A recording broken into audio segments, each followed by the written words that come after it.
1.5 മാസമായി മുടങ്ങിയ തൃശൂർ മെഡിക്കൽ കോളേജിലെ ഹൃദയ ശസ്ത്രക്രിയകൾ അടുത്തയാഴ്ച പുനരാരംഭിക്കും.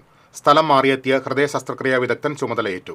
എന്നാൽ തൃശൂരിൽ നിന്ന് ആലപ്പുഴയിലേക്ക് മാറ്റിയ ഡോക്ടർ അഷ്റഫ് ഉസ്മാൻ അഡ്മിനിസ്ട്രേറ്റീവ് ട്രൈബ്യൂണലിനെ സമീപിച്ചതോടെ നിയമപോരാട്ടത്തിനും തുടക്കമായി.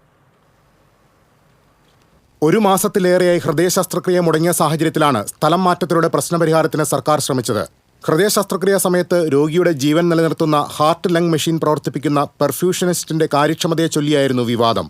നിലവിൽ ഈ തസ്തികയിലുള്ള 2 പേർക്കും കാര്യക്ഷമതയില്ലെന്ന് വ്യക്തമാക്കിയാണ് ഡോക്ടർ അഷ്റഫ് ശസ്ത്രക്രിയകൾ നിർത്തിവെച്ചത്.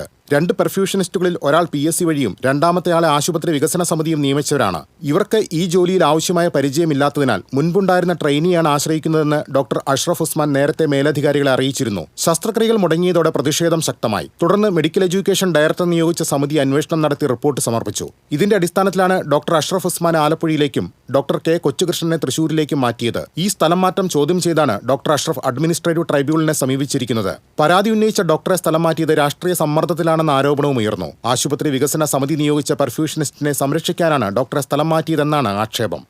TCV news, Thrissur.